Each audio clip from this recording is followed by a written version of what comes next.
Okay, hello everyone. So, in this new series of short videos, I am going to talk about what strategy you can follow while studying for foundation maths exams or before one day before exam or during the exams. So, a lot of students ask me how to attempt paper, how to solve most questions, or how to fit everything in those 2 hours, or which chapters are important, which chapters should be studied. Now, I generally tell you that all chapters are important, obviously, but still you know that some chapters have more weightage than others. So in this first video, let's talk about TVM, which is the most asked question to me. Okay, I get a lot of messages from students asking that, sir, time value of money is the most important chapter because it has highest weightage, but we don't understand. After we read the question, we don't understand what is to be solved, what is to be done, or what is asked, whether it is present value, future value, compound interest, simple interest. So in this short video, let's talk about this, that how to identify a question of time value of money when you read it. That is, how to identify which formula is to be applied, what is asked, and what is to be calculated. Okay, fine. So for any chapter, you should follow this approach. What? Understand. First, divide that chapter into multiple parts, because every chapter has some limited content, right? Nothing outside of that. So divide and see what all is there in that chapter. Like for example, in TVM, we can divide the TVM chapter into two parts. What two parts? One is single or one time cash flow. Cash flow means income or outflow, inflow or outflow. Fine. Or repetitive cash flow. Single or one time cash flow means what? Generally we get questions of simple interest and compound interest in this, where you borrow something, then you have to repay after 2 years, or you deposit, you create a fixed deposit, you will get it back after 3 years, and so on. And in repetitive cash flow, you get either annuity, which is same cash flow, same amount every time, or non-annuity, okay, which is different amount every time, different amount every time. Okay, now understand how to identify each of these questions. And in annuity also there are multiple formulas, right? There are two more parts, which is effective interest and CAGR, but those we'll see later. Focus, concentrate. I have seen many students, first of all, make mistake that a question is simply of compound interest or simple interest, but they use annuity formula. Okay, that should not happen. That I've seen many students do that mistake. Don't do that, because once you study annuity, you feel like everything is annuity, right? But that is not the case. Whenever the question states that amount is to be repaid in 3 years, in 4 years, in 2 years, or you will get it back after 5 years, after 6 years, that means it is only one time. In 3 years, in 4 years, not every year, right? Every year for 3 years is different, and getting back after 3 years or in 3 years is different, right? So for simple interest and compound interest, first thing that you should notice in the question is whether the cash flow is one time or repetitive. Okay, so understand whether amount received or given, okay, received or given in or after X years. So if it is like that, then that means most probably it is simple interest or compound interest. Now there can be some cases where wording is tricky, okay, but obviously in general cases, if amount received in 5 years, amount received after 6 years, that means it is simple interest or compound interest. Whereas in repetitive cash flow, you'll have wording like this: amount received or given every year for X years, or maybe something like yearly rupees X, right? So every year, yearly, or maybe repaid over 5 years, okay, over X years, or repaid in installments. whenever you see such words which show repetition over 5 years, every year over 5 years, every year for 6 years, yearly rupees 1000, or installments, or 5 installments, 10 installments, monthly, annual, that means it is repetitive cash flow. So always first see whether the question is really of annuity or not. Otherwise many times the question is simple, which is uses compound interest or simple interest, but still you'll use annuity formula. That should not happen. Okay, fine. Now let's say we have repetitive cash flow. Now the main problem students face is present value or future value, right? But again, let's wait before going to that. Let's focus on whether it is annuity or non-annuity. Understand? If amount is same every period, then you have to use annuity formulas. But if the amounts are different, generally which questions have this? Concentrate. Generally questions of net present value, NPV, where you have been given a project. Okay, there is a project which has life of 5 years and the cash flows are going to be 10,000, 15,000, 18,000 and so on. Find whether you should invest or not. Okay, so generally those kind of questions can be non-annuity questions. Okay, so questions like NPV, questions like whether you should invest.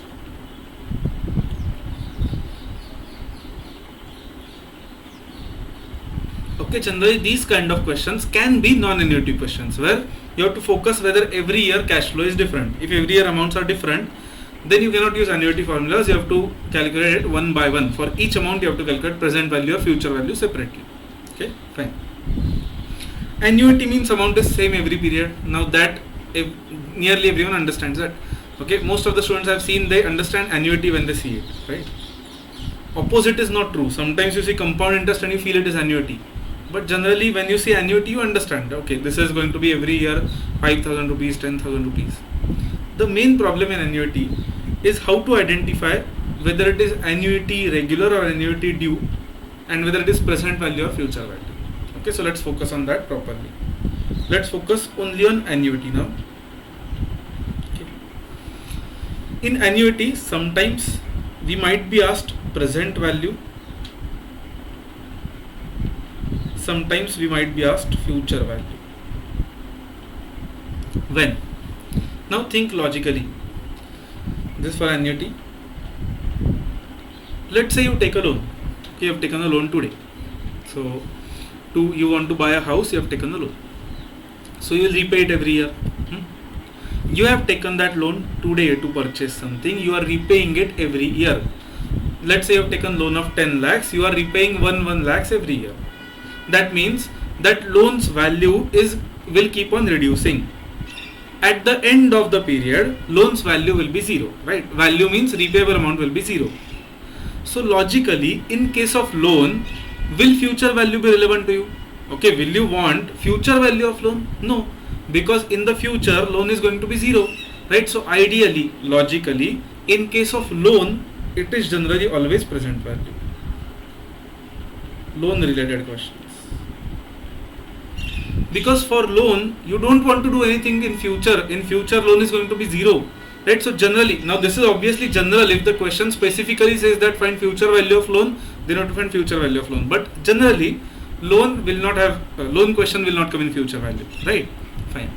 Now think about investment. You are investing something. Let's say you are creating a recurring deposit. In bank, you are keeping an amount every period, every month, every year or something like that. Now, after 10 years, you will get it back. So you are going to get it back after 10 years. So generally, for investment questions, where the question is like this, investment, and where the question is asking, how much will you get? How much will you get? Generally, these questions are future value questions, because you are going to get it in future. But if they ask present value of investment, that is, if they ask when are you going to invest, you are going to invest today. So if they ask should you invest in it or not, then that is present value, because you are going to do it today. So in investment, if the question is like should you invest,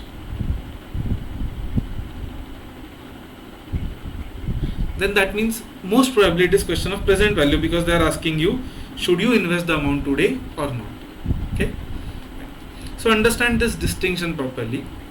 Where it is loan, generally you will want nothing to do after the loan is repaid, then you will not want to, you are not interested in the value of that loan, right? It is zero. So future value of that loan, whatever it is, 10 lakhs, 20 lakhs, you don't it does not have any relevance for you. So loan related questions are generally present value. Investment related questions are, if they are asking how much will you get, then they are future value. If they are asking should you invest today, then they are present value. Not necessarily only these two will be there. There can be questions like a sinking fund. Sinking fund is what? When generally in case of company, let's say a big company, they want to make a big investment in 10 years. Let's say they want to purchase a building or something like that, machinery, and they are making provision for that annually. Then that is called a sinking fund. So sinking fund questions also will generally focus on future value, because you want to purchase that asset in future, after 10 years, after 5 years. So generally sinking fund questions will focus on future value. No, not always, right? If they want, they can ask find present value of sinking fund, but logically you will be interested in future value and not present value of that, right? Fine. So in such questions also future value is the calculation which is going to be relevant for you. Now this is about present value and future value, but there are two types of annuity also, right? Annuity regular and annuity due. So now that has nothing to do with present value, future value. Concentrate. I am just making 4 separate parts. That's it. When should you use annuity regular? When should you use annuity due? Okay. Now first of all, always remember, because whenever students learn this, whenever I teach this in class, annuity regular and annuity due, from next question students start asking, sir, which formula is to be used, regular or due, regular or due. Now always understand, if nothing is given, use annuity regular. So this is exam rule, this is purely exam rule. If nothing is given,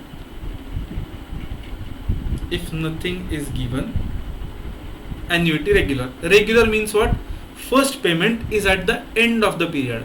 First payment will be after 1 year, after 1 month. Okay, let me write that first, then I'll write nothing is given. So let me write first payment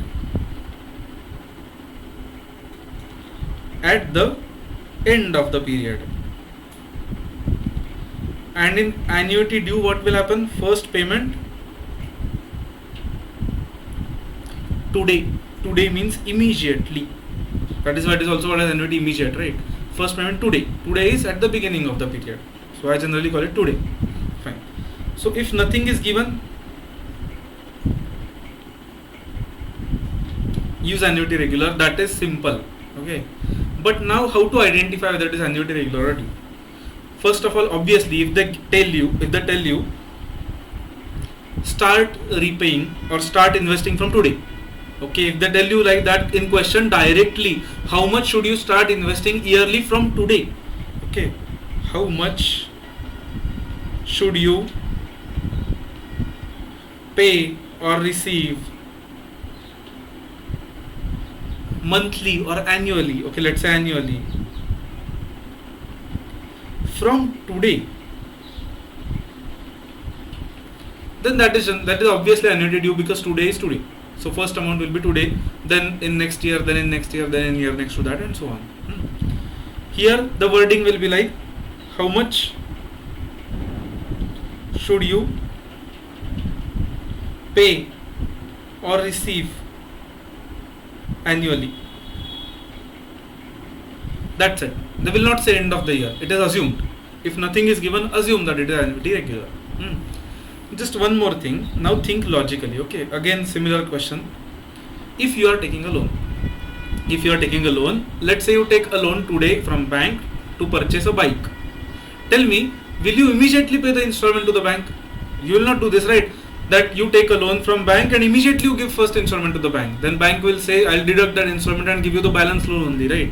So in case of loan, generally it will never be annuity due. It will be annuity regular always. Okay. Yeah, sorry. Okay, so there's some disturbance, I guess. I hope there is not much background noise, but Yeah, let's continue. So in case of loan, it will generally not be annuity due because you will not take loan today and immediately give installment to the bank.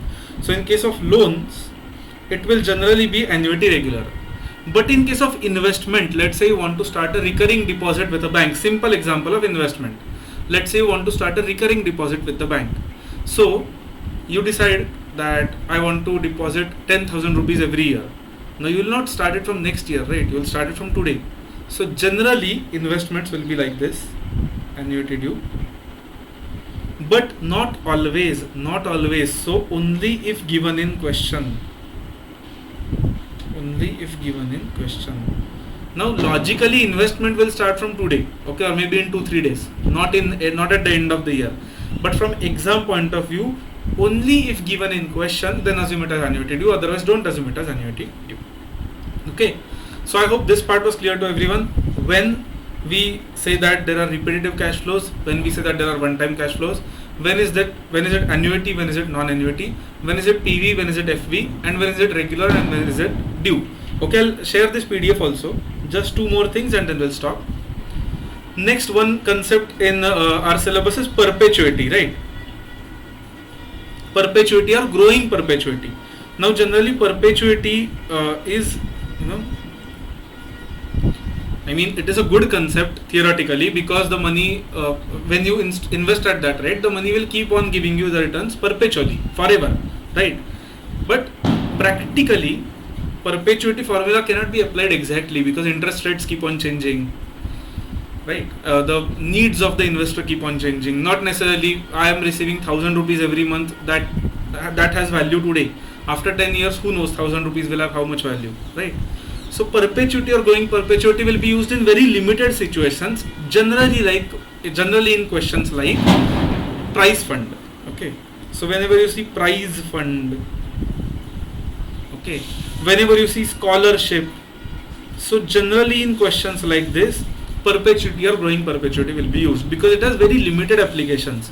Or if question specifies that invested forever, if the words are used like invested forever, or how much return will he get, if he invests, how much return will he get every year, that is forever, right? So in such questions you should know that it is perpetuity or growing perpetuity. And last 2 concepts which are covered in this chapter, which have nothing to do with these nothing to do with calculation of cash flows, are effective rate of interest and CAGR. Okay, effective rate is nothing but compound interest rate converted into simple interest rate for 1 year. Okay, so it is nothing but CI rate converted to SI rate for 1 year. So always know that it is for 1 year. So you have to take period as 1 year. That's it. And CAGR is used whenever you see concepts like growth, okay, or profits, sales, population. Find average growth rate,